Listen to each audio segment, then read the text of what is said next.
Bismillah, alhamdulillah, salatu wassalamu ala rasulillah wa ala alihi wa ashabihi wa mawala amma ba'd. Baik, alhamdulillah, wassalam kepada seluruh peserta di hari kedua dari silsilah daurah kita ini, daurah pengajar Al-Quran. Dan insya Allah pada kesempatan malam hari ini kita akan melanjutkan materi kita. Tentunya kembali bersama materi kita Syekh Ammar Al-Waswabi, hafizahullahu ta'ala. Baik, berhubung beliau sudah ada bersama kita pada kesempatan kali ini, kita langsung persilahkan saja kepada beliau untuk memulai materinya. Natrukul fursa li Syekhana Al-Fadil alaihi falyatafaddal mashkura majura. Tafadhal Syekhana. طيب جزاك الله خير. السلام عليكم ورحمة الله وبركاته. Assalamualaikum. الحمد لله والصلاة والسلام على رسول الله وعلى آله وصحبه وسلم تسليما كثيرا مزيدا إلى يوم الدين. رب اشرح لي صدري ويسر لي أمري واحلل عقدة من لساني يفقه قولي. اللهم لا علم لنا إلا ما علمتنا إنك أنت العليم الحكيم. اللهم علمنا ما ينفعنا وانفعنا بما علمتنا. وبعد فأهلا وسهلا بكم إخواننا الكرام الحاضرون جميعا. نسأل الله أن يحفظكم أينما كنتم وأن يكتب لنا ولكم الخير والتوفيق والسداد، إنه نعم المولى ونعم النصير. وإن شاء الله في هذا اللقاء سنستمر ما بدأنا به بالأمس. نحن تكلمنا بالأمس عن كيفية إعداد الحلقات قبل البدء بها، وفي هذا اللقاء إن شاء الله وأيضا تكلمنا قليلا كيف نحبب الطلاب للحلقات. اليوم سنستمر في هذا الموضوع قليلا، كيف نحبب الطلاب للمعلم وكيف نتعامل مع الطلاب، ثم سنتكلم عن مشكلات الطلاب أو عن بعض مشكلات الطلاب وكيف نحل هذه المشكلات. نعم. Baik, setelah Syekh memuji Allah Subhanahu wa taala dan bersalawat kepada Nabi sallallahu alaihi wasallam serta mendoakan kita semua, Syekh kembali menyapa antum pada daurah kali ini. Sebagaimana kita ketahui di pertemuan kemarin kita telah membahas tentang bagaimana kita menyiapkan halaqah. Demikian pula kita telah membahas juga sedikit bagaimana kita menumbuhkan cinta santri-santri kita terhadap halaqah dan bagaimana juga mereka bisa cinta kepada pengajar mereka. Dan insya Allah pada kesempatan kali ini kita akan melanjutkan sedikit terkait materi kemarin yang belum selesai tentang bagaimana kita menumbuhkan cinta santri kita terhadap halaqah dan gurunya, dan juga kita akan membahas tentang masalah-masalah yang sering dihadapi oleh para santri dan bagaimana menyelesaikan permasalahan tersebut. Baik, Pak Bukti. طيب،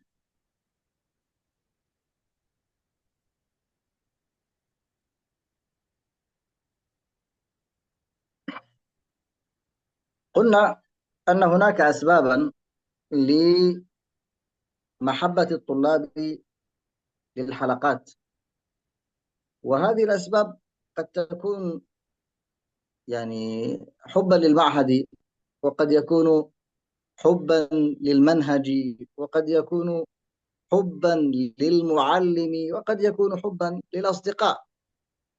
فإذا رأى الطالب شيئا يحببه للتحفيظ فإنه سيزداد نشاطا وحماسا وهمة وقوة، وستكون النتيجة إن شاء الله نتيجة طيبة مباركة.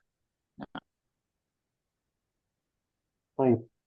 Sebagaimana telah kita sebutkan bahwasanya di sana ada sebab-sebab yang menjadi atau menimbulkan rasa cinta di dalam diri seorang santri terhadap halaqahnya. Entah karena dia cinta terhadap mahatnya, atau cinta terhadap manhajnya, atau cinta kepada guru atau teman-temannya.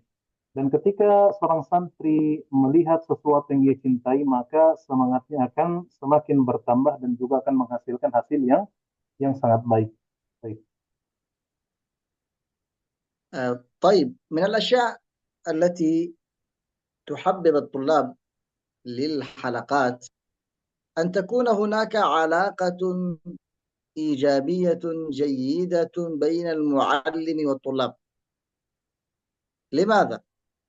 لأن المعلم هو قدوة لطلابه، فلذلك يجب على المعلم أن يتحلى بالأخلاق الحميدة كالصبر والتواضع، الرحمة، الاحترام. الطلاب عندما يرون من أستاذهم هذا التعامل الجيد، وأنه يتعامل معهم أيضا بلطف واحترام، فإنهم سيقدرونه ويحترمونه. إذن هذا الأمر الأول، أن يكون المعلم قدوة. الأمر الثاني التواصل الجيد بين المعلم والطلاب، يعني أن المعلم لا يكتفي أو لا يكفي فقط أن يكون في الحلقة اقرأ كذا، راجع كذا، افعل كذا، لماذا لا تقرأ، لماذا لا تراجع، لماذا اليوم الزيادة ناقصة، لماذا لماذا لماذا. لا، لا بد أن تكون علاقة الأستاذ مع طالبه أكبر من هذا، تكون علاقة أخوية، يسأل عنه وعن حاجته وعن صحته وعن أسرته. فمثل هذه الأشياء إذا رأى الطالب اهتمام معلمه به فإنه سيزداد حبا للمعلم، وإذا ازداد حبه للمعلم يعني طبيعي أنه يزداد حبه للحلقة التي يتعلم فيها. نعم. Baik, di antara hal yang menumbuhkan cinta murid terhadap halakohnya adalah hendaknya seorang guru membangun hubungan positif dengan santri-santri yang diajar. Mengapa? Karena guru seharusnya menjadi qudwah atau panutan bagi santri-santrinya. Maka dari itu wajib bagi seorang guru untuk memiliki akhlak yang baik, di mana ia menampakkan hal tersebut kepada murid-muridnya. Ia sabar dan saling berkasih sayang kepada murid-muridnya. Dan ketika para santri atau murid ini melihat dari gurunya akhlak yang baik, ramah, dan lain sebagainya, maka semua santri akan menghargainya dan selalu hormat kepada guru tersebut. Ini yang pertama. Kemudian yang kedua, hendaknya seorang guru membangun komunikasi yang baik dengan seluruh santri. Dia tidak hanya memerintahkan kepada muridnya baca ayat ini, kemudian jangan main-main atau marah-marah dan lain sebagainya. Komunikasinya hanya terbatas pada hal tersebut saja. Hendaknya seorang guru membangun komunikasi dengan murid-muridnya seakan-akan mereka adalah keluarga dari guru tersebut. Ia menanyakan bagaimana keadaan mereka, bagaimana keluarga mereka, dan hal-hal yang lain yang menunjukkan perhatian seorang guru kepada murid-muridnya. Dan ketika seorang murid mendapatkan perhatian dari gurunya, maka cinta murid tersebut akan bertambah kepada gurunya, dan lama-kelamaan hal ini akan menambah semangat murid tersebut untuk mengikuti halaqah. Baik. طيب، من الأشياء التي تحبب الطلاب أيضا للحلقات التشجيع والتحفيز. تشجيع وتحفيز، يعني أن يكون هناك تقدير للطالب. كيف يكون التشجيع وكيف يكون التقدير؟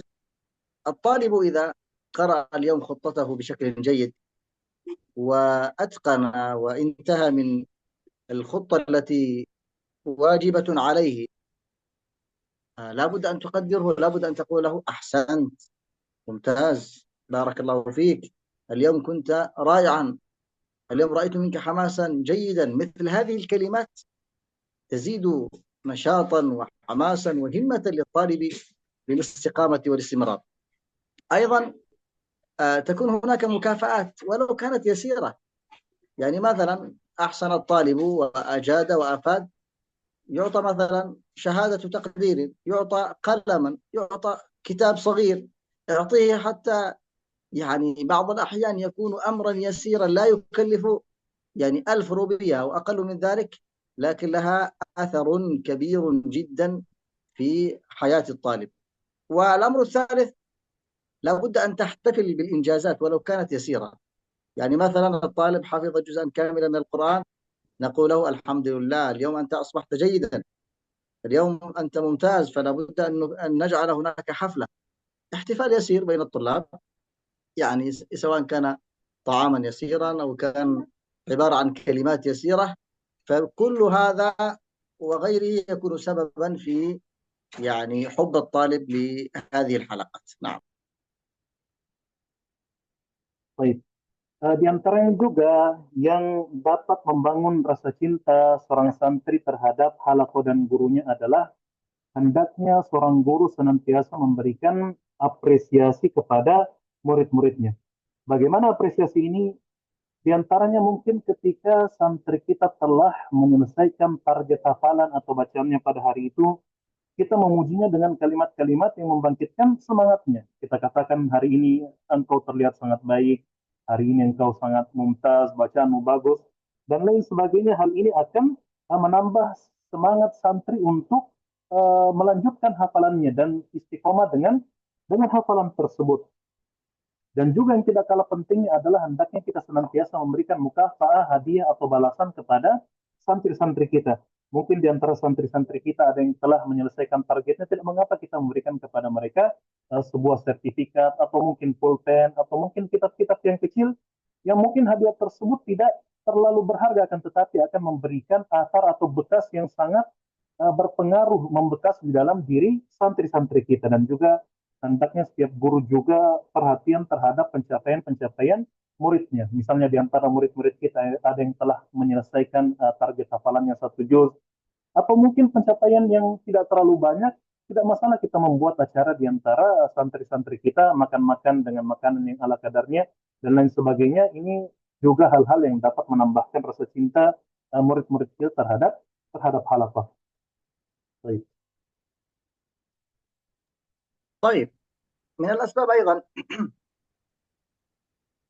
التي ينبغي للمعلم أن ينتبه لها كثيرا، وهي تنويع طرق التدريس. وهذه الطريقة تختلف من معهد إلى آخر وعلى حسب المستوى. يعني مثلا الطريقة الواحدة في التعليم لا شك أنها تسبب مللا وسأما للطالب. طيب ماذا يفعل المعلم؟ لابد أن يغير من طريقته، أن يبتعد عن الروتين اليومي، أدخل وأخرج، ماذا حفظت، راجعت لم تراجع، أحسنت، أذهب وأرجع. لا، لابد أن يكون المعلم عنده حماس وعنده تغيير في طريقة التعليم والتدريس. فمثلا أنت تعلم الطلاب صغار، هذا الطالب ما يحب أن يعني يحفظ دائما أو أن يقرأ دائما، أو أنك تعلمه بطريقة واحدة. يريد أن يسمع منك بعض الأحيان قصة قرآنية، يريد بعض الأحيان إذا كان طالبا وفي الفصل أن تبين له أو أن تشرح له عن طريق الفيديوهات أو عن طريق الرسوم البيانية. فإذا لابد من تنويع الطريقة في التدريس. أيضا من التغيير أيضا ربما أنك تشرك الطلاب في التدريس، تجعلهم يساعدونك في التدريس. يعني هناك طلاب كما تكلمنا بالأمس، أنت الآن قسمت الطلاب إلى مجموعتين أو إلى 3 مجموعات، ستجعل فلان فلان فلان فلان يساعدك في التلقين للطلاب، أو يساعدك في تسميع المدارسة لصديقه، أو تجعله يساعدك في شرح بعض أبواب التحفة في التجويد، أو تجعله يساعدك في مراقبة الطلاب. إذا إشراك الطلاب في التدريس يعني هذا يزيد الطلاب ثقة بأنفسهم ويزداد حماس الطلاب لأنك غيرت في طريقة تدريسك وتعليمك. نعم. Baik. Di antara hal juga yang bisa menambahkan rasa cinta murid terhadap halakohnya adalah hendaknya kita sebagai guru terbiasa untuk memvariasi metode mengajar kita. Tentunya hal ini berbeda-beda dari setiap mahat dengan mahat yang lain, atau berbeda-beda juga tergantung dari tingkatannya. Tentunya mengajar dengan satu metode saja akan menimbulkan rasa jenuh di dalam diri santri-santri yang kita ajar. Maka dari itu, salah satu cara agar mereka tidak jenuh ini adalah bagaimana kita bisa memvariasikan metode mengajar kita. Nah, contohnya ketika kita mengajar anak kecil tidak suka ketika kita hanya memerintahkannya untuk membaca terus atau hanya kita perintahkan untuk menghafal terus. Hal ini akan menimbulkan rasa jenuh di dalam diri mereka. Maka dari itu, ketika mengajar anak kecil, mungkin bisa kita variasikan.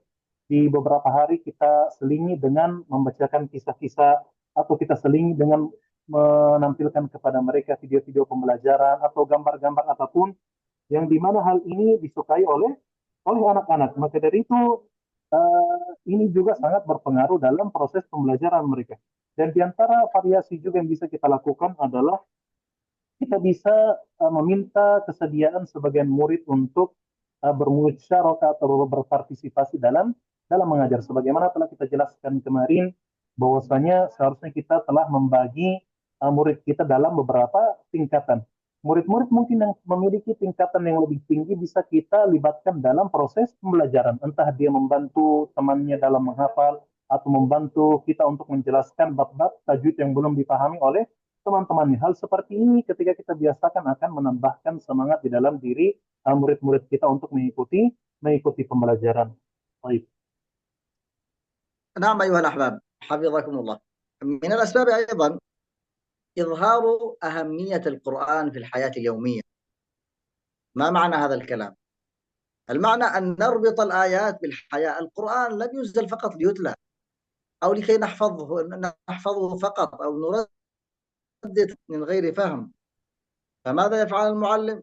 ينبغي عليه ألا يقتصر على الحفظ فقط، بل لا بد أن يشرح للطلاب ويبين للطلاب كيف يطبق هذه الآيات في الحياة اليومية. مثلا يتكلم الإنسان عن الصدق، أو إذا قرأ الطالب آيات الصدق يبين له أهمية الصدق، وأن هذا الصدق سبب في دخول الجنة، وأن من أخلاق حفاظ القرآن أن يكونوا صادقين. إذا تكلم عن الأمانة، عن حسن التعامل مع الناس، عن اللين، عن الصبر، يعني لا بد أن يطبق لهم هذه الآيات في حياتهم اليومية، وأن يبين لهم أن القرآن الهدف منه العمل، وأن القرآن الهدف منه التدبر، حتى يكون الطالب يعني يتلو كتاب الله ويتخلق بأخلاق القرآن ويتأدب بآداب التعاليم الإسلامية. نعم. Baik. Di antara hal juga yang perlu kita perhatikan untuk menumbuhkan rasa cinta dari murid-murid kita terhadap halaqah, yaitu kita menempatkan urgensi Al-Quran ini dalam kehidupan sehari-hari. Kita menghubungkan antara ayat-ayat yang dibaca atau dipelajari dengan kehidupan sehari-hari. Contohnya, mungkin sebagian murid-murid kita membaca tentang ayat-ayat yang berbicara tentang kejujuran. Maka kita jelaskan kepada mereka bagaimana mengaplikasikan jujur ini dalam kehidupan. Dan kita jelaskan bahwasanya kejujuran ini merupakan sebab di antara sebab yang dapat memasukkan kita ke dalam surga, dan kejujuran merupakan akhlak para penghafal Al-Quran. Dan juga ketika mungkin mereka membaca ayat-ayat bagaimana bermuamalah dengan manusia, berlemah lembut, sabar, dan lain sebagainya, kita jelaskan kepada mereka bahwasanya hal ini sangat patut untuk kita terapkan dalam kehidupan sehari-hari. Intinya kita tidak hanya membiarkan murid-murid hanya sekedar membaca saja, menghafal saja tanpa adanya amalan dari apa yang mereka telah baca.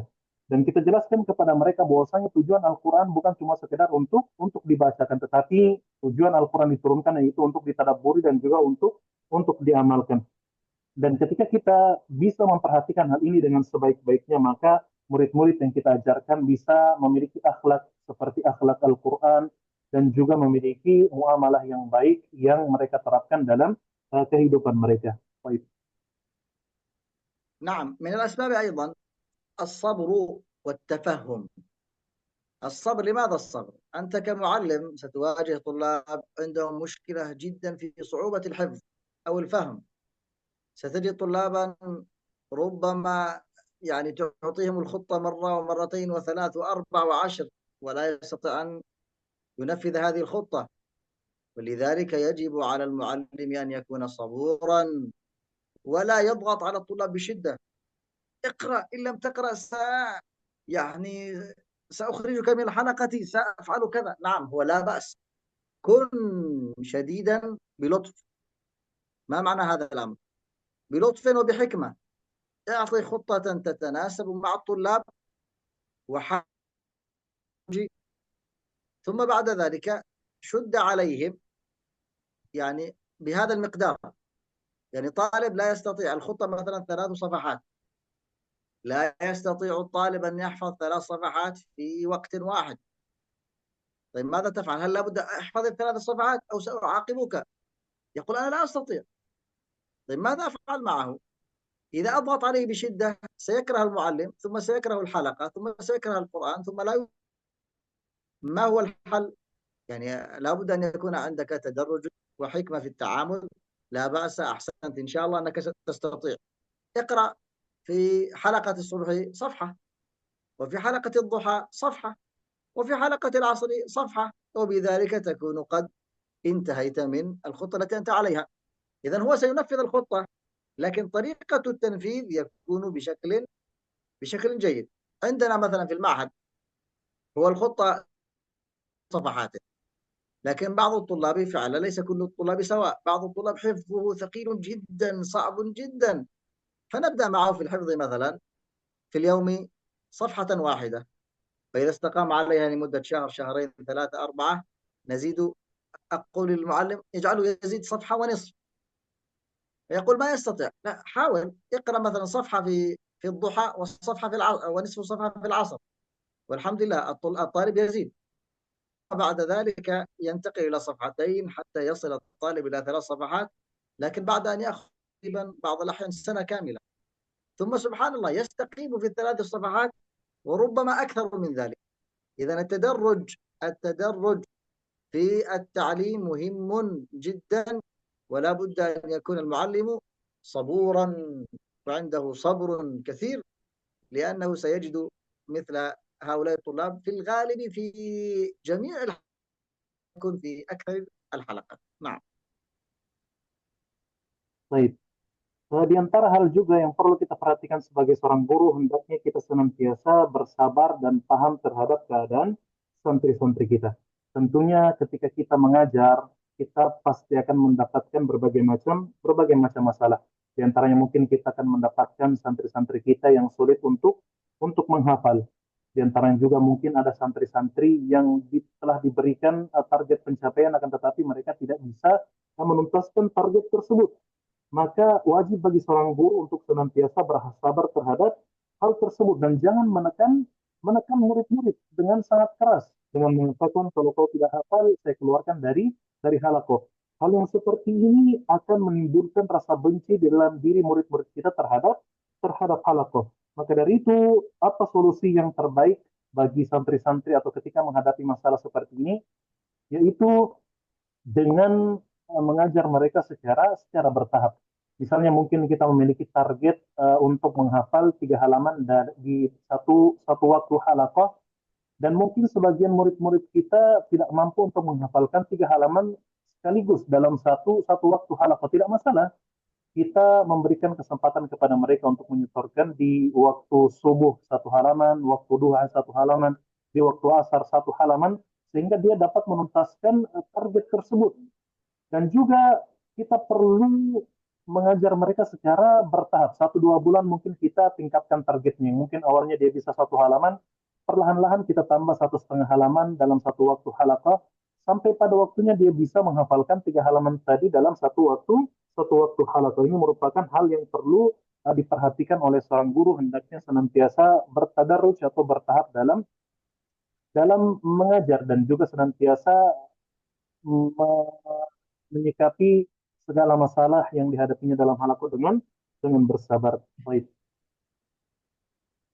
طيب الآن إن شاء الله سنحاول أن في الكلام أن نجمع بين شيئين: كيفية المعاملة مع الطلاب، وهذه الكيفية هي أيضا من أسباب محبة الطالب لأستاذه. إذا سيستمر معنا الموضوع عن أسباب المحبة، لكن هذه الأسباب هي يعني كيف أتعامل مع الطلاب معاملة جيدة حتى يحبون المعلم، فإذا أحب الطالب المعلم يحب الحلقة. من هذه الأشياء إظهار الاحترام والتقدير. أيها الأحباب المدرسون والمدرسات، المشرفون والمشرفات، الأساتذة الفضلاء، الطالب أمانة في عنقك، والطالب أيضا هو طالب في الأخير بشر، تعتبره مثل أخيك الصغير، لا تعامله بشدة، لابد أن تحترمه، لابد أن يعني تجعل له قيمة وقدرا في حلقتك. فإذا رأى الطالب من أستاذه احتراما وتقديرا فإنهم سيبادلونك نفس الشعور.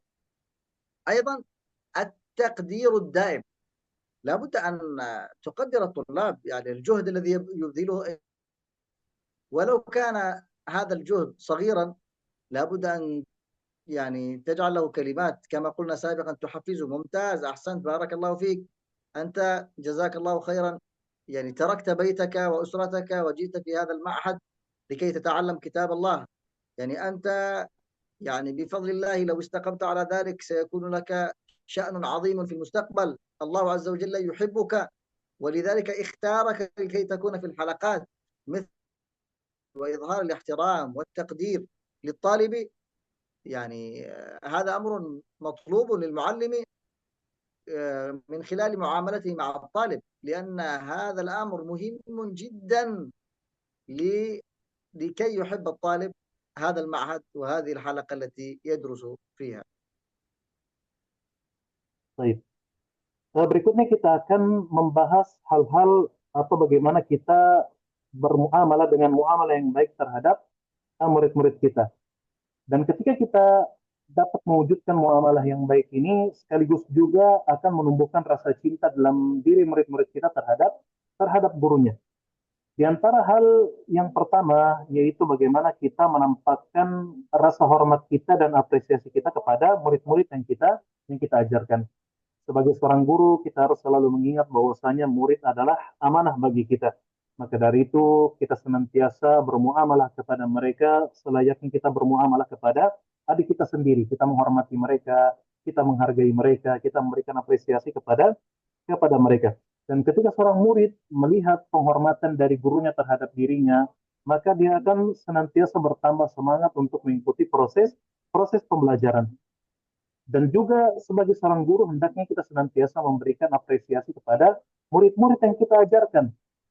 Kita memberikan apresiasi kepada mereka atas perjuangan perjuangan mereka. Entah perjuangan itu mungkin sangat sangat kecil, tetap kita harus berikan apresiasi. Kita katakan, Mumtaz, hari ini engkau sangat baik. Kita jelaskan kepada mereka juga engkau telah meninggalkan rumah dan keluargamu.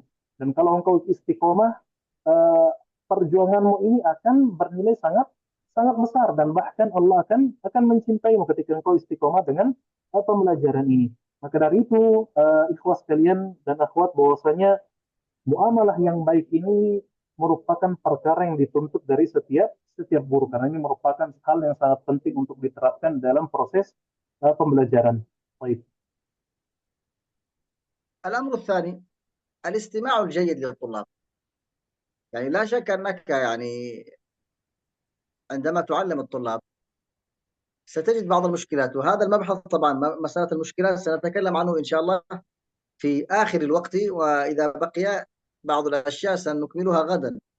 إنما المقصود عملتك للطالب لا بد أن تستمع إليه، لا تحاسب وتعاقب فقط، لا، اسمع منه ما مشكلته، ماذا يريد، اجعله يتكلم معك. لا بد أن يشعر الطالب أن المعلم يهتم به ويستمع إلى مشكلاته. هذا الأمر يعزز من ثقة الطالب بأستاذه ويشعر أن الأستاذ بمقام والده أو بمقام يعني أخ، فيزداد يعني قربا من هذا المعلم من هذا المعلم ومن هذا الأستاذ، فيكون له أثر كبير جدا في زيادة نشاطه وحماسه. Baik. نعم. Demikian pula di antara hal yang dituntut bagi setiap murid atau setiap guru adalah hendaknya mereka menjadi pendengar yang baik bagi setiap murid-murid mereka. Hendaknya setiap guru menjadi pendengar yang baik bagi murid-muridnya. Tentunya ketika kita mengajar, kita pasti akan mendapati berbagai macam masalah dari murid-murid kita. Maka dari itu, kita tidak hanya menghukum mereka atas apa yang mereka perbuat, perlunya juga kita menjadi pendengar yang baik bagi mereka. Mungkin mereka memiliki berbagai macam permasalahan yang mereka hadapi. Maka dari itu hendaknya kita sebagai seorang guru memberikan perhatian kita kepada murid-murid kita, buat mereka mau berbicara kepada kita, buat mereka merasa merasa nyaman, sehingga mereka menganggap kita sebagai seorang guru ini seperti orang tua atau saudara mereka, sehingga mereka lebih dekat dengan kita dan lebih terbuka kepada kita. Maka dari itu, ikhwan dan akhwat sekalian, ketika kita memperhatikan hal ini yang dengan baik, hal ini juga akan menambah semangat dari diri murid-murid kita untuk mengikuti khalafah. Baik. أيضا أن نعامل الطلاب بها العدل والمساواة بين الطلاب، وهذا أمر في غاية الأهمية. فالتعامل مع جميع الطلاب بالعدل والمساواة يشعر كل طالب بأن له قدر واهتمام وأنه مميز عند أستاذه. أما إذا شعر الطلاب أن المعلم يعني يفضل طالب ويعطي لطالب وقتا أطول ويظهر الابتسامة لبعض الطلاب ويشد للبعض الآخر، فهذه لا شك يكون لها أثرا سيئا في نفس الطالب فيكره معلمه. طيب ماذا ينبغي علي؟ لا بد من العدل. طيب قد يقول البعض العدل صعب جدا. العدل كيف أعدل بين الطلاب؟ المحبة من الله عز وجل، نعم، قلبي، لكن العمل لا بد أن تعدل مع الطلاب بإعطائهم الوقت المناسب للجميع، بتقديرهم جميعا، بوضع خطة لهم جميعا، بمتابعتهم جميعا، بالاهتمام بهم جميعا. إذن هؤلاء جميعا أنت مسؤول عنهم، فلا تفضل أحدا على أحد ولا تقدم أحدا على أحد إلا إذا كان هناك سبب واضح للتقديم. فالعدل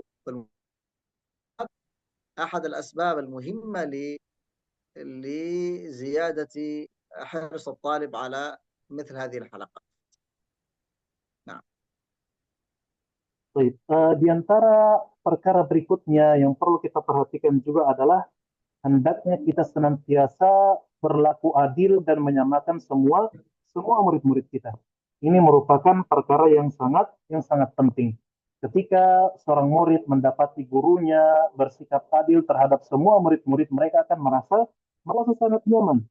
Sebaliknya, ketika seorang murid mendapati bahwasanya gurunya tidak adil, gurunya hanya memperhatikan sebagian murid-murid saja, gurunya hanya senyum kepada sebagian murid saja, dan kepada sebagian murid hanya marah-marah terus saja, hal ini akan berpengaruh buruk di dalam diri murid tersebut, dan bahkan akan menimbulkan rasa benci di dalam dirinya terhadap gurunya. Maka dari itu, bagi setiap guru hendaknya senantiasa berusaha semaksimal mungkin untuk berlaku adil. Mungkin sebagian dari kita mengatakan bahwasanya sangat sulit untuk berlaku adil. Kita katakan cinta datangnya dari Allah. Memang benar, akan tetapi dalam mengamalkannya kita bisa maksimal mungkin untuk bersikap adil. Kita memberikan perhatian kepada murid-murid kita secara adil. Kita memberikan perhatian kepada murid-murid kita secara adil. Kita membagi waktu kepada mereka juga secara adil dan tidak membeda-bedakan di antara mereka. Dan ingat, sebagai seorang guru kita adalah penanggung jawab. Kita bertanggung jawab terhadap murid-murid kita. Maka dari itu, bersikap adil merupakan hal yang sangat penting, dan ini merupakan salah satu hal yang akan menambah semangat murid-murid kita untuk mengikuti pembelajaran. Baik. نعم. من الأشياء أيضا المهمة في التعامل مع الطلاب المرونة. ما مع المرونة؟ يعني مرنا، أن تكون سهلا، أن تكون يسيرا، أن تكون بسيطا، أن تكون المنهج والخطة جيدة تتناسب مع جميع الطلاب.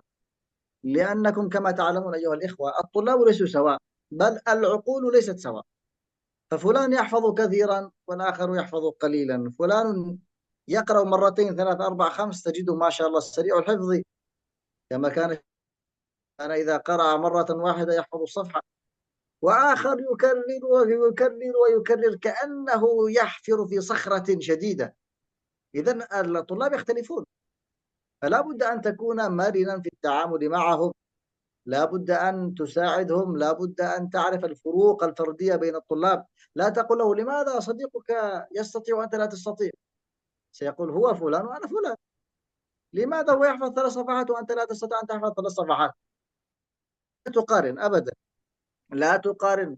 كذلك بما أن أصابع يدك لا تستوي وهي يد واحدة وفي مكان واحد، كذلك الطلاب لا يستوون، كذلك الأفهام تختلف، كذلك طبيعة الإنسان يختلف، ظروف الناس، مشاكلهم الأسرية. فلان مثلا ليست عنده مشكلة، عنده مال، متفرغ تماما للحلقة للحفظ، والآخر مشغول عنده مشكلات مع أستاذ، طلاب عنده مشكلة مع الأسرة، عنده أشياء كثيرة لا تساعده في الحفظ. فلا بد لك أيها المعلم وأيتها المعلمة أن تكونوا، يعني أن يكون عندكم صفة المرونة في التعامل، يعني لكي يعني تساعد الطالب على الخروج من مشكلته والانطلاق إن شاء الله في الخطة بالشكل المقبول. نعم. Baik. Di antara perkara juga yang perlu kita perhatikan sebagai seorang guru, hendaknya kita senantiasa fleksibel dalam bermuamalah terhadap murid-murid kita. Hendaknya kita senantiasa mempermudah murid-murid kita, menyederhanakan dan juga memberikan target kepada murid-murid kita sesuai dengan kemampuan mereka masing-masing. Tentunya di antara hal yang perlu kita sadari sebagai seorang guru bahwasanya murid-murid yang kita ajar memiliki tingkatan yang berbeda-beda. Mereka tidaklah sama. Di antara mereka mungkin ada yang membaca 1 2 kali sudah bisa menghafalkan apa yang ditargetkan bagi mereka. Di antara mereka juga mungkin ada yang perlu membaca berkali-kali untuk bisa hafal. Di antara mereka juga mungkin ada yang sudah berusaha semaksimal mungkin membaca berulang kali akan tetapi tidak bisa menghafalnya. Ini merupakan hal yang perlu kita sadari sebagai seorang seorang guru. Dan juga jangan pernah membanding-bandingkan murid yang kita ajar. Jangan pernah mengatakan kepada murid kita, kenapa temanmu bisa sementara kamu tidak bisa. Dia akan mengatakan dia dan saya. Tentunya hal ini akan berpengaruh. Dan juga kita sadari bahwasanya murid kita juga mungkin memiliki berbagai macam permasalahan, entah masalah harta atau mungkin permasalahan dalam keluarganya. Hal ini juga akan berpengaruh bagi mereka dalam mengikuti proses pembelajaran. Maka dari itu, hendaknya sebagai seorang guru, kita senantiasa membantu murid-murid kita bagaimana mereka bisa keluar dari masalah yang mereka hadapi sehingga mereka bisa mengikuti pembelajaran dengan maksimal. Baik. طيب أخيرا أيها الأحباب، في هذا الموضوع خصوصا الكلام عليه كثير، لكن نحن لا نريد كلاما، نحن نريد تطبيقا حقيقة. وأنا أتكلم عن تجربة شخصية لي. عندما كنت صغيرا كان في البداية يعلم، أن مررت على أساتذة كثير، يعني درست مع من كان شديدا ومن كان لينا ومن كانت معاملته جيدة ومن كانت معاملته سيئة ومن كانت طريقته في التعليم مرغبة ومن كانت غير ذلك. يعني أظن عشرات الأساتذة وعشرات المشرفين وعشرات المعلمين، لكن الذي يبقى الآن في عقلي بعض المعلمين فقط. يعني بقي لي الابتسامة الطيبة مع الطلاب، كلما مررت عليه أو أمشي بجانبه كان يسلم علينا وكان يسأل عن أحوالنا، فنشعر أنه مثل الأب. وهكذا كان تعامل النبي صلى الله عليه وسلم مع صحابته، كان يبتسم لهم، كان ضحوكا مبتسما، كان هو نعم المربي ونعم القائد. كان يظن أنه أحب الناس إلى رسول الله. لماذا؟ من كثرة أو من حسن المعاملة والابتسامة. يقول كنت أظن نفسي أني أفضل شخص يحبه النبي صلى الله عليه وسلم، لأني كلما قابلته سأل عني وابتسم لي وتكلم معي. فذات يوم سأله من أحب الناس إليك؟ ويظن عمرو بن العاص أنه سيقول أنت، فقال له عائشة. قال يا رسول الله ليس من النساء بل من الرجال أبوها. قال طيب ثم من؟ قال عمر. قال ثم من؟ فبدأ يذكر له أسماء، ثم قال فسكت عمرو بن العاص. قال سكت يعني خفت أن يذكرني في آخر القول. يعني من حسن المعاملة كان يظن أنه أحب الناس إلى رسول الله. والنبي صلى الله عليه وسلم كان يتعامل مع الجميع بهذا الأسلوب، بهذه الطريقة. فالمعلم حقيقة يعني أتذكر مثل هؤلاء المعلمون كان له أثر كبير في أن أحب الحلقات، وأن يعني أتقن القرآن بفضل الله، ثم بفضل هؤلاء المعلمون الذين غرسوا في قلبي حب القرآن وتعلم القرآن. وأظن أنكم جميعا قد مررتم بأساتذة كثيرون، وقد تعلمتم مع معلمين، ولكن هناك بعض المعلمين تتذكرونهم جيدا، بل إلى الآن إذا ذكرتموه تقولون رضي الله عنه وأسعده الله وغفر الله له. لماذا؟ كان معاملته معك جيد. فأنت أيها المعلم إما أن تكون سببا في حب الطلاب للقرآن وللحلقات وللمسجد، أو أن تكون للأسف سببا في زيادة مشكلات الطلاب، كثير الطلاب عن الحلقات، وفي سبب يعني جعل الطلاب يكرهون الأستاذ ويكرهون الحلقات. فأنت اختر لنفسك ما تريد، وأظن والله أعلم أنك تريد أن يذكرك الطالب بخير، وأن تكون سببا في محبة الطلاب لك وفي محبة الطلاب للقرآن. فأخلص في عملك، اجتهد ما استطعت، تعامل مع الطلاب بطريقة جيدة، وبإذن الله ستجد توفيقا وأجرا في الدنيا وفي الآخرة بإذن الله تبارك وتعالى. نعم. Baik, tentunya ikhwas sekalian berbicara tentang permasalahan bagaimana menumbuhkan cinta murid terhadap guru dan halakonya ini merupakan perbincangan yang sangat panjang lebar. Akan tetapi kita tidak hanya ingin berbicara teori saja, akan tetapi kita menginginkan sesuatu yang memang benar-benar terjadi. Maka dari itu di sini Syekh sedikit bercerita pengalaman beliau. Beliau dalam pengalamannya belajar terhadap beberapa macam guru. Di antara mereka mungkin ada yang berlemah lembut, di antara mereka mungkin ada yang keras, dan lain sebagainya. Akan tetapi yang berkesan terhadap Syekh mungkin hanya beberapa guru saja. Yang mungkin guru tersebut sering senyum kepada Syekh, atau mungkin memiliki muamalah yang baik ketika kita lewat di hadapannya, ia senantiasa memberi salam, ia senantiasa menanyakan kabarnya. Seakan-akan guru tersebut bagaikan ayah bagi Syekh. Maka dari itu, ikhwas kalian dan akhwat, muamalah yang seperti ini patutnya diterapkan oleh seorang guru terhadap murid-muridnya. Dan inilah yang diterapkan Nabi Shallallahu Alaihi Wasallam kepada semua sahabatnya, sampai-sampai semua sahabat mengira bahwasanya mereka lah orang yang paling dicintai oleh Nabi Shallallahu Alaihi Wasallam. Maka dari itu, sahabat yang mulia Amr bin As bertanya kepada Nabi Shallallahu Alaihi Wasallam, siapa sahabat yang paling ia cintai? Maka Nabi Shallallahu Alaihi Wasallam mengatakan Aisyah. Maka sahabat yang mulia Amr bin As mengatakan dari kalangan laki-laki ya Rasulullah. Maka beliau mengatakan ayahnya, yaitu sahabat yang mulia Abu Bakar As-Siddiq radhiyallahu taala.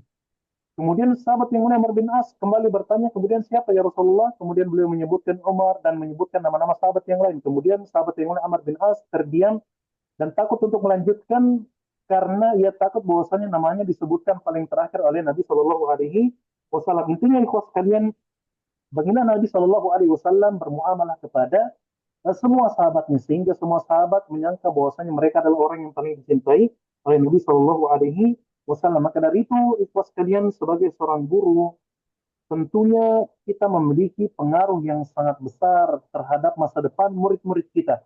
Kita memiliki pengaruh yang sangat besar bagaimana kita menumbuhkan rasa cinta murid-murid kita terhadap Al-Quran. Tentunya semua dari kita juga ingat dan telah berjumpa dengan berbagai macam model guru, akan tetapi mungkin hanya beberapa guru saja yang masih membekas di ingatan kita, dan mungkin di antara guru tersebut ketika kita mengingat namanya atau disebutkan namanya, kita mendoakan kebaikan kepada guru tersebut, saking berkesannya guru tersebut terhadap kita. Maka dari itu ikhwas sekalian, kita perlu mengingat bahwasanya guru bisa menjadi sebab seorang murid cinta terhadap Al-Quran, cinta terhadap belajar Al-Quran, menghafal Al-Quran, dan sebaliknya ingat juga bahwasanya seorang guru juga bisa menjadi sebab seorang murid benci terhadap Al-Quran, benci terhadap halakoh, lari dari halakoh dan tidak suka untuk belajar Al-Quran karena sebab mungkin muamalah guru yang tidak baik. Maka dari itu pilihan ada di tangan kita masing-masing. Entah kita mau menjadi guru yang baik,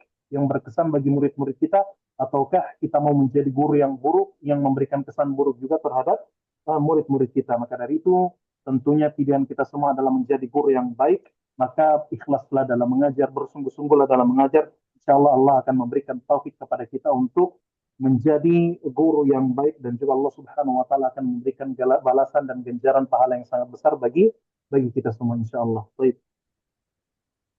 طيب قبل البدء بالموضوع الأخير، وهي الكلام عن مشكلات الطلاب، وهو طبعا من الأشياء التي ربما يعانيها كثير من المعلمين. أريد خلال دقيقتين أو ثلاث أن تكتبوا في الشات من المعلم الذي ما زلت تتذكره إلى الآن وتحبه بسبب ترغيبه لك للقرآن أو للتعليم بشكل عام، ولماذا بشكل مختصر. مثلا الأستاذ فلان أو الأستاذة فلانة، وسبب ذلك يعني مثلا حسن التعامل، الابتسامة، السؤال عني. أنا أريد أن كل واحد أو ما استطعنا من الكتابة، لو وجدنا 20 كل واحد يكتب هكذا: من المعلم الذي أشد أو أفضل معلم كان يحبه ولماذا. فأنا أنتظر خلال دقيقتين ثلاث أقرأ في الشات الجواب. نعم. Sebelum kita melanjutkan materi, Syekh ingin dalam 2 menit ini setiap dari antum menuliskan di chat siapa kira-kira guru yang paling berkesan dalam kehidupan antum, satu saja, dan apa alasan kenapa kalian masih ingat dan guru tersebut berkesan bagi kalian. Contohnya Ustadz Fulan, saya suka Ustadz Fulan karena dia sering senyum atau muamalahnya baik dan seterusnya. Harap setiap peserta mungkin bisa menuliskan di kolom chat satu guru saja dan apa alasannya kenapa antum suka dengan guru tersebut. Baik, Fadol.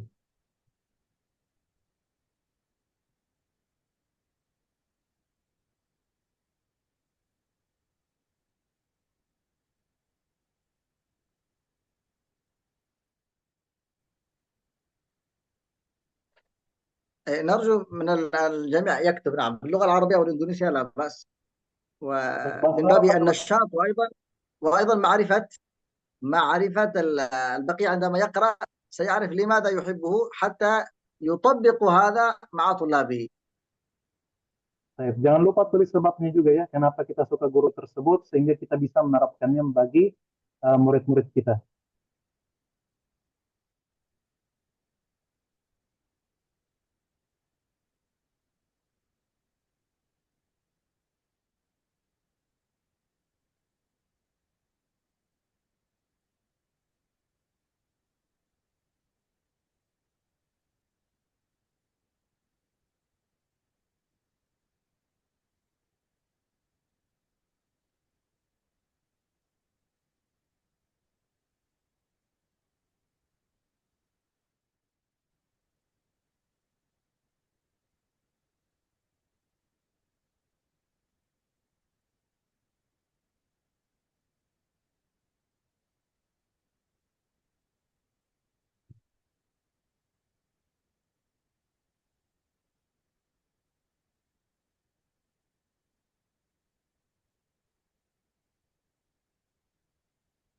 جيد جيد، أرجو من الجميع أن يقرأ، يعني أن يقرأ الشات، الذي يكتب والذي لا يكتب من أصدقائه حتى نستفيد جميعا.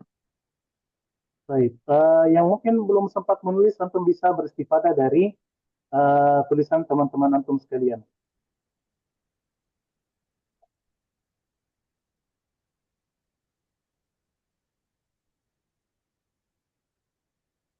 جيد جيد، يعني أنا من خلال ما أقرأ الآن واحد يقول أحب الأستاذ فلان لأنه حسن المعاملة مع الطلاب، لأنها لطيفة ورحيمة، ولأنها مبتسمة لطيفة صابرة وكثيرة الاهتمام إلى طالباتها. نعم نعم. ممتاز. لحرصه في التعليم.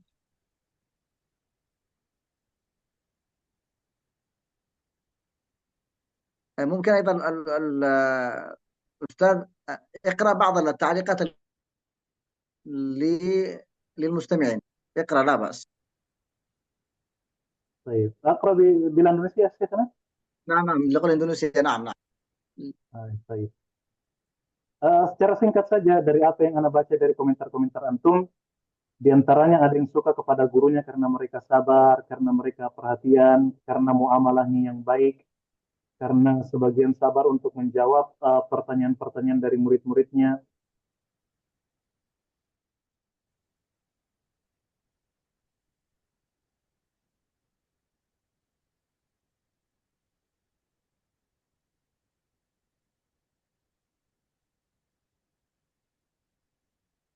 طبعا شيخنا مثل هذه الأشياء تحزننا وتذكرنا بمشايخنا. أي نعم. كيف تذكرك؟ أيوه. الله المستعان. لا حق. مثل هذه الأشياء من الوفاء، أيضا من الوفاء أن تتذكر أساتذتك القدامى ومن كان له أثر في محبتك للقرآن وفي تعاملك، وتدعو له. يعني أرجو من الجميع الآن وهو يكتب اسم هذا الأستاذ أو الأستاذة أن يدعو دعاء خالصا من قلبه لهذا الأستاذ أو لهذه الأستاذة، دعاء عاما لكل من علمه. فهذا أقل واجب نقدمه لأساتذتنا. نسأل الله أن يرضى عنهم جميعا وأن يغفر لهم وأن يرفع مقامهم في عليين. Allahumma amin. Jangan lupa setiap ikhwas sekalian yang mencatatkan nama ustaz atau guru-guru Antum, jangan lupa Antum menyelipkan doa-doa terbaik Antum untuk mereka. Ini mungkin balasan yang terkecil yang bisa kita berikan kepada guru-guru kita yang telah tulus mengajarkan kepada kita berbagai macam ilmu sampai kita bisa seperti sekarang ini.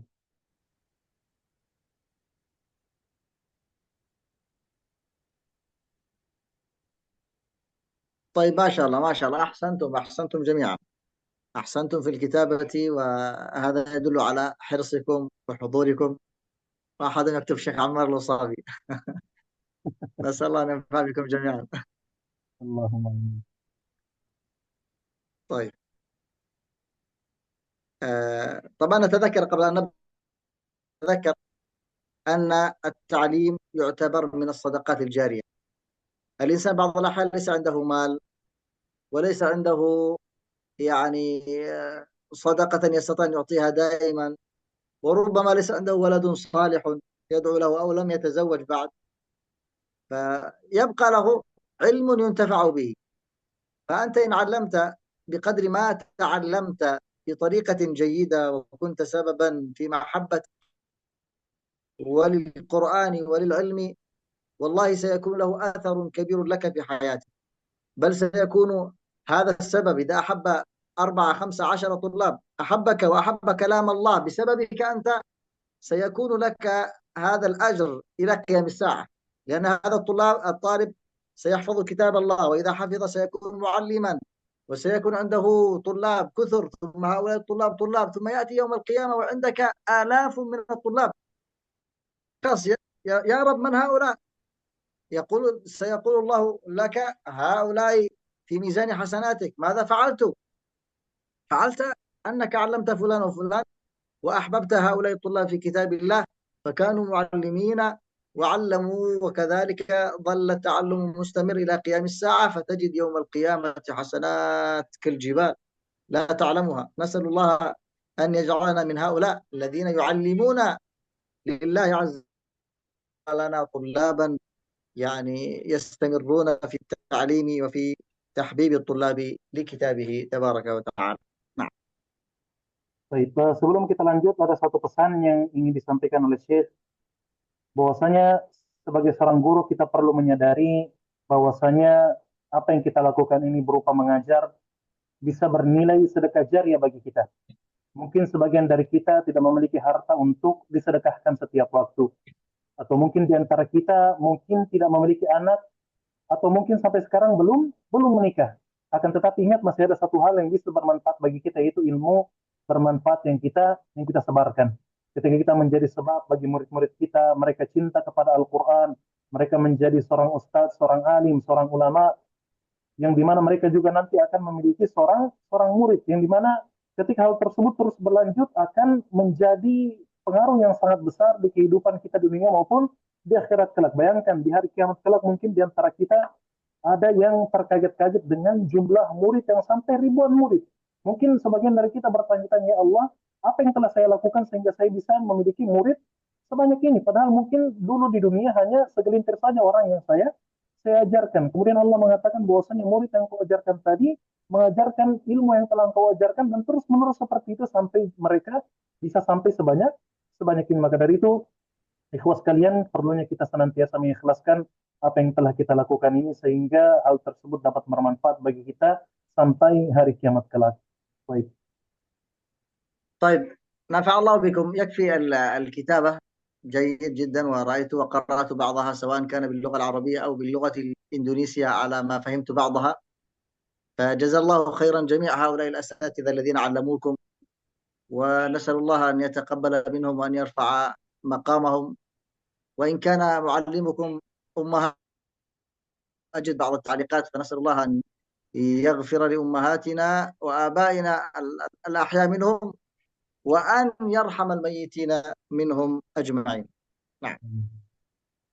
Sudah cukup tulisan-tulisan antum di chat. Syekh juga telah membaca sebagian tulisan-tulisan antum, dan semoga Allah Subhanahu wa taala membalas semua kebaikan guru-guru kita, dan semoga Allah Subhanahu wa taala merahmati dan mengampuni di antara mereka yang masih hidup dan merahmati di antara mereka yang sudah meninggal dunia. Baik,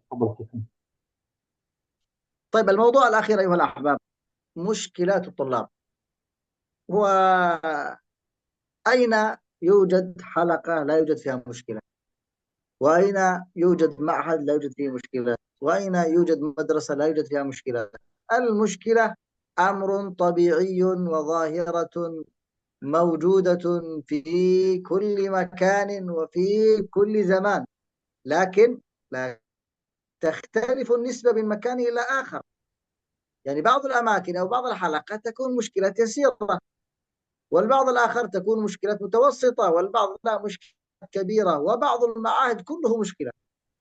لا يوجد خطة جيدة، لا يوجد ثمرة طيبة، لا يوجد معلمون جيدون، لا يوجد طلاب متميزون، يعني حياتهم كلها من غير ترتيب، فكلها مشاكل في مشاكل.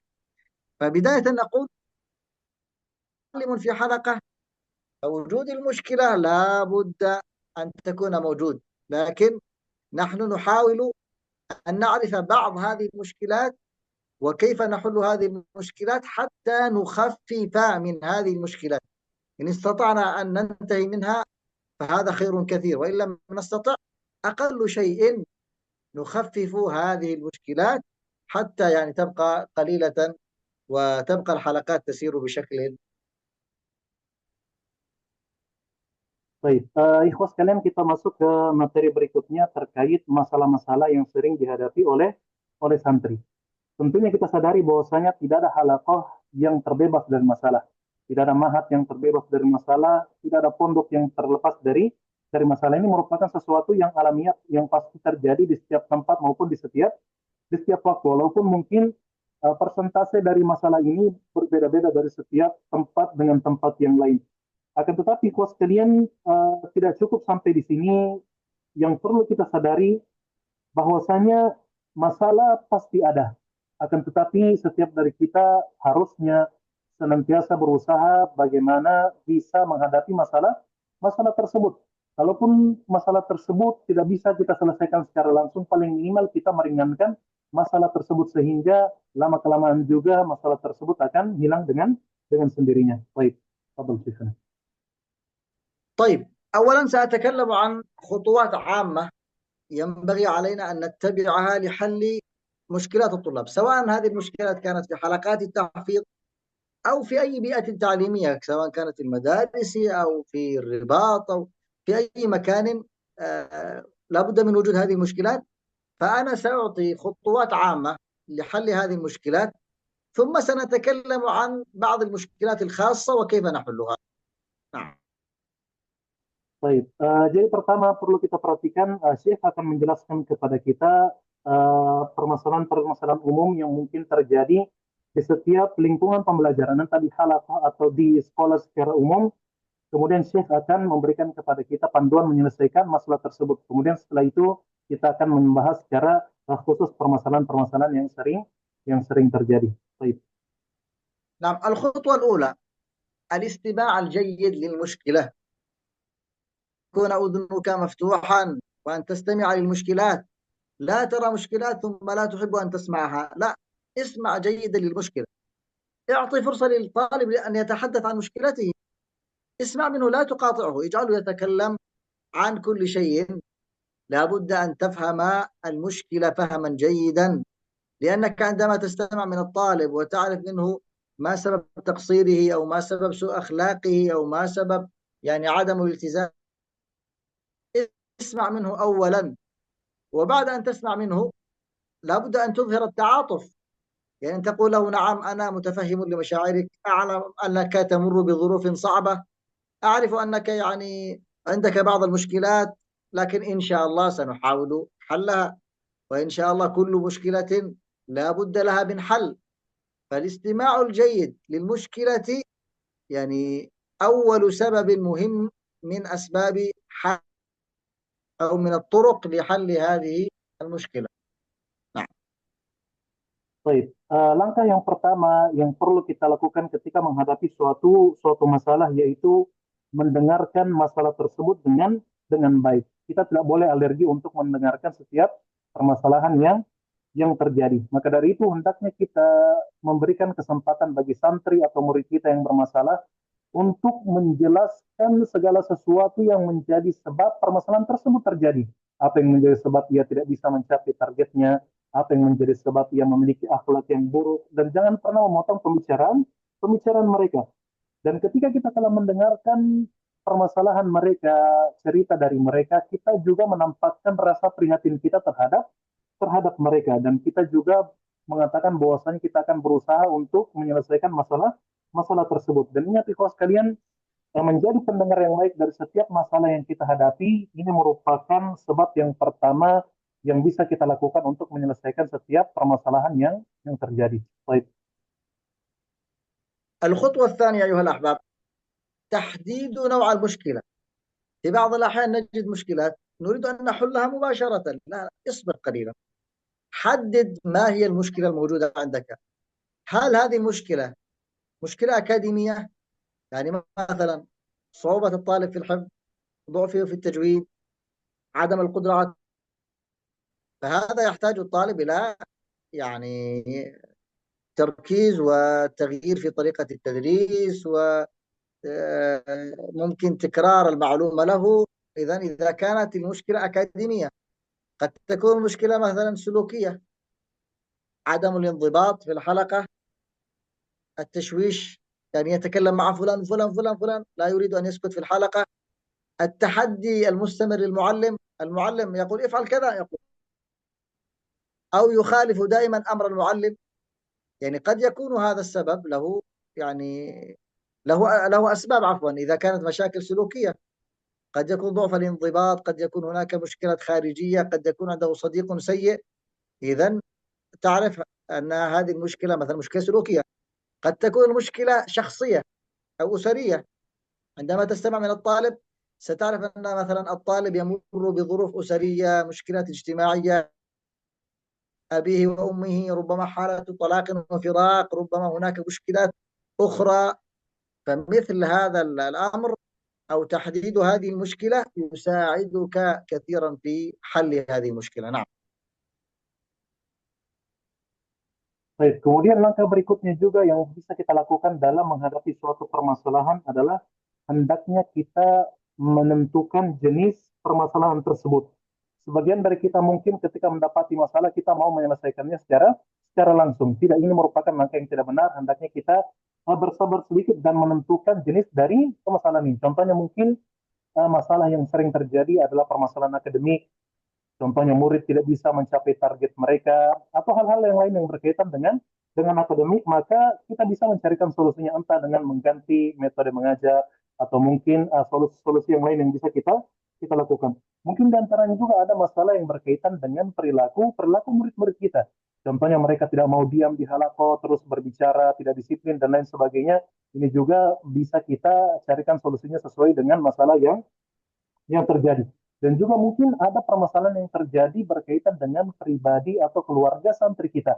Entah mungkin orang tuanya bercerai atau permasalahan keluarga yang lain. Dan ikhwas sekalian, dengan menentukan jenis masalah yang terjadi, ini akan membantu kita untuk cepat dalam menyelesaikan permasalahan yang kita hadapi. Baik. الخطوة الثالثة تحليل الأسباب. يعني بعد أن تستمع للطالب ما هي مشكلته، وبعد أن تحدد نوع المشكلة، لابد أن تعرف نوع المشكلة، عفوا بعد نوع المشكلة لابد أن تعرف ما هو السبب الرئيسي وراء هذه المشكلة. هذا السبب من الطالب نفسه، أم أن المشكلة يعني تكون من سبب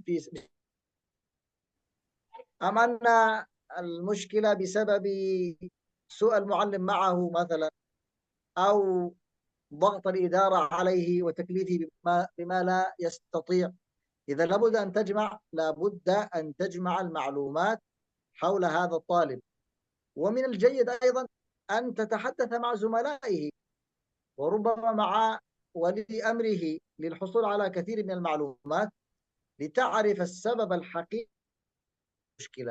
لأن بعض الأحيان الطالب لا يعطيك الأسباب كلها، لكنه قد يعطي ويتكلم مع زملائه عن مثل هذه المشكلات، فلا بأس أن تستعين بزملائه لكي تعرف هذه المشكلة وتعرف السبب الحقيقي لوجود هذه المشكلة. نعم. Baik, kemudian langkah berikutnya setelah kita mendengar masalah dengan baik, kemudian kita menentukan jenis masalahnya, kemudian langkah berikutnya yang perlu kita lakukan adalah mencari tahu sebab dari masalah tersebut. Kita perlu mencari tahu sebab utama kenapa masalah tersebut bisa bisa terjadi. Bisa jadi permasalahan tersebut karena murid itu sendiri, atau mungkin karena ada faktor-faktor eksternal, atau mungkin gurunya yang tidak baik, atau ada tekanan akademik dan lain sebagainya. Kita perlu mencari tahu hal tersebut, mengumpulkan informasi terkait masalah tersebut. Kita juga bisa bertanya kepada teman dari murid yang bermasalah tersebut, atau bertanya kepada orang tuanya, karena mungkin terkadang murid yang kita interogasi atau kita wawancarai mungkin tidak mengeluarkan semua unek-unek yang ada pada dirinya, kan, tetapi dia lebih terbuka dengan temannya. Maka dari itu kita tidak mengapa untuk mencari tahu informasi juga dari temannya, sehingga kita bisa mengetahui sebab utama mengapa masalah tersebut bisa bisa terjadi. Baik. طيب، الخطوة الرابعة، الحمد لله نحن الآن استمعنا إلى الطرق، حددنا نوع المشكلة، عرفنا، حللنا هذه المشكلة. الآن لابد من اقتراح الحلول المناسبة. وطبعا هذه الحلول لابد لها من التدرج.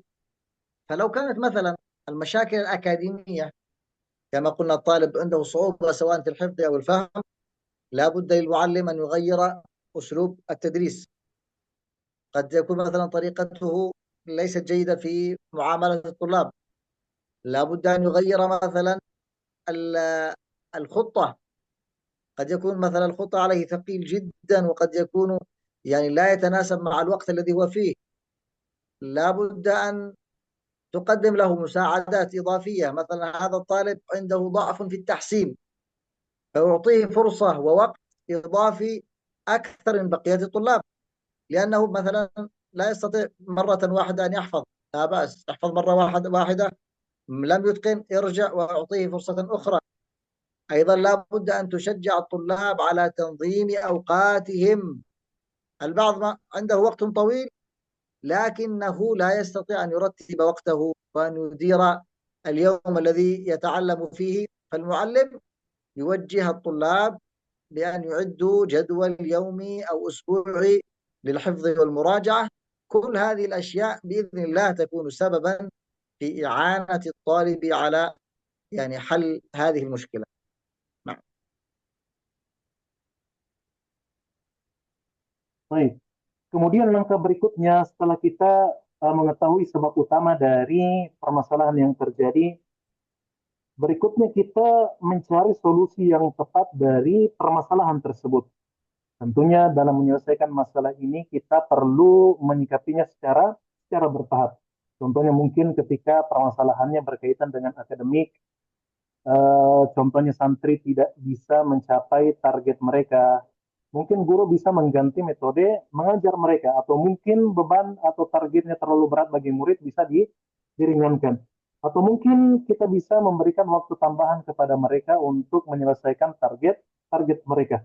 Intinya sebagai seorang guru, kita senantiasa memotivasi murid-murid kita untuk memanage waktu mereka dengan sebaik-baiknya. Mungkin murid-murid kita memiliki waktu yang banyak, kan, tetapi mereka tidak tahu bagaimana mengatur waktu mereka. Maka dari itu sebagai seorang guru kita bisa membantu mereka untuk menyusun jadwal harian yang bisa mereka mereka jalankan dalam sehari-hari. Dan info sekalian bahwasanya hal seperti ini dapat membantu seorang murid untuk menyelesaikan masalah yang ia hadapi. Baik. طيب، ال- إذا كانت المشكلة أسرية فينبغي للمعلم، عفوا ليس أسرية، سلوكية. إذا كانت المشكلة سلوكية فينبغي للمعلم أن يضع قانونا كما تكلمنا سابقا، ويضع قواعد في حلقته: من يفعل كذا سيعاقب بكذا. لا أريد كلاما سيئا، أريد احتراما للطالب، أريد معاملة طيبة للمعلم، أريد أن تكون الأخلاق يعني جيدة. من يخالف سنحاسبه بكذا وكذا. إذن تضع نظاما معينا في الحلقة، ولا بد أن تنفذ هذا الأمر، لا بد أن تنفذ هذا الأمر، لا تجعله اختيارا. ومن يخالف هذا النظام لا بأس أن تعاقبه عقابا جيدا لكن بلطف. يعني لا يأتي عقاب شديد جدا أضرب برأسه في الجدار أو أخذ عصا وأضرب يده حتى يعني تفسدها، أو أني أخذ يدي وأضرب على وجهه. لا لا، كن حازما لكن بلطف. اعرف كيف تتعامل مع مثل هذه المشكلة. نعم. Baik. Contoh berikutnya mungkin masalah yang terjadi atau dihadapi seorang santri berkaitan dengan perilaku mereka. Maka solusinya sebagai seorang guru, sebagaimana telah kita bahas kemarin juga, pentingnya kita membuat aturan-aturan yang perlu diberlakukan di dalam halakoh kita. Contohnya kita ingin murid-murid menghargai gurunya, kita tidak ingin mendengar perkataan-perkataan yang buruk, yang dimana aturan-aturan ini diketahui oleh setiap setiap santri, dan siapa yang melanggar juga mereka tahu apa konsekuensi dari hal tersebut. Dan aturan-aturan yang telah kita buat dan sepakati tadi perlu dilaksanakan secara lazim atau secara wajib bagi setiap setiap murid. Tidak ada pilihan bagi mereka kecuali untuk menjalankan aturan yang telah kita sepakati tadi. Dan ketika kita dapati salah seorang murid kita melanggar aturan yang telah kita buat, tidak mengapa kita memberikan hukuman bagi mereka, tentunya hukuman yang mendidik, bukan hukuman yang kasar. Contohnya membenturkan kepala mereka di tembok, atau memukul kepala mereka, atau hukuman-hukuman yang keras yang lain. Ini juga merupakan hukuman yang tidak pantas untuk diberikan kepada murid-murid kita. Hendaknya kita sebagai seorang guru ketika menghukum murid kita, kita menghukum mereka dengan tegas, tapi tetap dengan lemah lembut juga, tidak terlalu terlalu keras, sehingga hukuman tersebut juga dapat berpengaruh bagi murid-murid kita. Baik. نعم أيها الإخوة. أما إذا كانت المشاكل شخصية، يعني مشكلته مع أسرته أو في ظروف خاصة، فينبغي المعلم إذا كان يستطيع أن يتواصل مع أهله، مع ولي أمره، فهذا جيد جدا. يعني يحاول أن يبين لهم مثل هذه المشكلات، ويتعاون مع أسرته كيف يعني يساعدون الطالب في حل هذه المشكلة. أيضا لا بد للمعلم أن يكون بجانب الطالب وينصحه ويقدم له توجيهات كيف يتعامل مع مثل هذه المشكلات. وإذا كانت المشكلة أكبر فلا بأس أن يذهب بالطالب إلى مستشار تربوي أو نفسي. إذا كبرت المشكلة أصبحت كبيرة وحاول المعلم حلها ثم حاول مع الأسرة لم يستطيعوا، لا بأس أن يتفق بعد ذلك مع أسرته لكي يذهبوا بهذا الطالب إلى مستشار تربوي أو نفسي يستطيع أن يفهمه وأن يساعده في حل مشكلته. نعم. Baik, kemudian kalaulah masalah tadi berkaitan dengan pribadi murid kita atau berkaitan dengan keluarga mereka, maka seorang guru harus bisa berkomunikasi dengan keluarga atau orang tua dari murid tersebut, di mana guru dan orang tua saling tolong-menolong untuk berusaha menyelesaikan masalah yang dihadapi oleh murid tersebut. Dan tidak mengapa sebagai seorang guru juga senantiasa menasihati muridnya bagaimana untuk menyelesaikan masalah yang dihadapi oleh muridnya tadi. Kalaupun masalahnya terus berlanjut setelah adanya kerjasama antara orang tua dan guru, akan tetapi masalah yang terus berlanjut, maka tidak mengapa murid tersebut dibawa ke seorang psikiater. Tentunya psikiater lebih tahu bagaimana solusi yang tepat untuk permasalahan yang dihadapi murid tadi, sehingga murid tersebut tidak berlarut-larut dalam permasalahan yang ia hadapi. Baik. طيب، من الخطوات أيضا لحل المشكلات التوجيه الشخصي والمستمر، المتابعة المستمرة. أنت الآن وضعت حلولا، اقترحت حلولا لهذه المشكلة، لا بد أن تتابع هذه المشكلة بشكل دوري، أن تنظر هل نجح الحل الأول أو لا، أو لا بد من تغيير طريقة أخرى. فبعضنا إذا حدثت له مشكلة وحاول مرة واحدة لإصلاحها يقول خلاص أنا قد حاولت مع هذا الطالب لا ينفع، أنا قد تكلمت معه. لا لا لا، لا بد أن تتابع وأن تصبر وأن تستمر في وضع الحلول. وضعت الحل الأول لم ينفع، استخدم طريقة أخرى لم ينفع، حاول مرة ثالثة. فأنت الآن مربي، أنت لست معلما فقط، أنت مربي. كيف تربي هذا الطالب وكيف تخرج هذا الطالب تخرجه من مشكلاته، فسيكون لك الأجر والأثر بعد ذلك لإصلاح هذا الطالب. إذن تضع الحلول، تابع، ثم لابد أن تبين للطالب بإذن الله أنك تستطيع أن تحل هذه المشكلة. أنا ضعيف في الحفظ، لا بأس، كرر وكرر وكرر سيفتح الله لك. سوء أخلاقي، لا بأس، نحاول أن نصلح واحدا بعد واحد، أن نصلح أخلاقه قليلا فقليلا. إذن المتابعة أمر مهم لإصلاح يعني هذا الطالب ولحل مشكلاته. Baik. Kemudian berikutnya, setelah kita mendapati solusi dari permasalahan yang dihadapi oleh setiap santri, kita perlu mengevaluasi setiap masalah tersebut secara rutin. Apakah masalah tersebut telah terselesaikan ataukah tidak. Sebagian orang mungkin ketika pertama kali menyelesaikan masalah, dia mengatakan saya sudah berusaha semaksimal mungkin untuk menyelesaikan permasalahan tersebut, tapi mungkin murid tersebut yang tidak berubah. Ini merupakan langkah yang keliru. Sebagai seorang guru, ketika mungkin salah satu cara yang telah kita terapkan tidak berhasil, kita perlu memiliki cara yang kedua, cara yang ketiga, dan seterusnya. Ingatlah, kita adalah seorang pendidik, bukan cuma sekedar guru. Kita perlu membantu murid kita bagaimana mereka bisa keluar dari masalah yang mereka hadapi. Dan juga tidak masalah kita memberikan nasihat kepada mereka. Mungkin mereka sulit untuk menghafal dan mengatakan, saya tidak bisa menghafal. Kita motivasi murid tersebut dengan mengatakan dengan izin Allah, lama-kelamaan juga engkau pasti bisa. Kalau mereka memiliki pelanggaran dari segi perilaku, kita katakan, insya Allah lama-kelamaan engkau pasti akan berubah. Dan ketika kita mengevaluasi permasalahan yang terjadi secara rutin, hal ini akan membantu kita untuk segera menyelesaikan permasalahan yang terjadi. Baik. من الخطوات أيضا أيها الأحباب المرونة في تقديم الحلول، وقد تكلمنا عنها قليلا. حاول أن تعطي حلا وأن تقترح وكن مستعدا لتجربة أساليب كثيرة.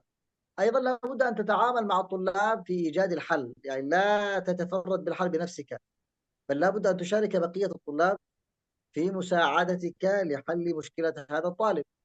قد يكون تأثير الطالب مع صديقه أكثر من تأثير الأستاذ على الطالب. يعني أنت ستتكلم مع الطالب يفعل كذا وكذا وكذا وكذا، ربما لا يسمع كلامك كثيرا، لكن مع صديقه مع إخوانه قد يكون التأثير فيه أبلغ. إذا لابد أن تتعاون وتتعامل مع الطلاب جميعا لكي يساعدوك في حل بعض هذه المشكلة. Baik, demikian pula kita perlu fleksibel dalam menyelesaikan setiap masalah yang terjadi.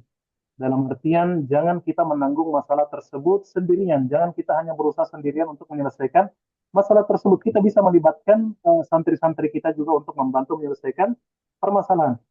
Dan mungkin pengaruh dari teman-temannya sendiri ini bisa lebih lebih besar. Terkadang seorang guru mungkin menasihati dan mengarahi muridnya, akan tetapi tidak memiliki pengaruh pada diri murid tersebut. Akan tetapi ketika dia diingatkan oleh temannya, eh, peringatan dari temannya itu lebih berpengaruh bagi bagi dirinya. Maka dari itu, ikhwas sekalian dan akhwat, hendaknya kita saling tolong menolong dengan murid-murid kita untuk mengatasi setiap permasalahan yang terjadi. وأخيرا الذي سأتكلم فيه في هذا اليوم من هذه الخطوات تقديم الدعم الروحي والديني. لا بد أن تذكر الطالب بالقيم القرآنية، لأن مثل هذه الأشياء تساعده على حل مشكلته. أنا عندي حفظ لا أستطيع، صعب، مشكلة، حاول. نقول اصبر، الصبر إن الله مع الصابرين، إنما يوفى الصابرون أجرهم بغير حساب. الذي يقرأ القرآن ويتتعتع فيه له أجران. إذن الأمر الروحي وخطاب مخاطبة القلب مباشرة قد يؤثر على كثير من وأيضا لابد أن تبين له أن هذه المشكلات التي تقع فيها قد وقع فيها كثير من الناس، لكنهم وجدوا لها حلا.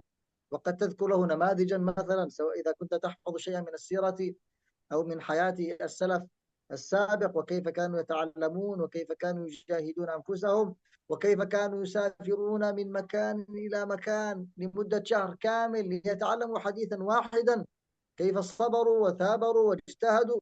إذا مثل هذه الأشياء الجانب الروحي والديني تساعد كثيرا جدا في إصلاح الطلاب وفي زيادة الهمة والحماس لديهم جميعا. نعم.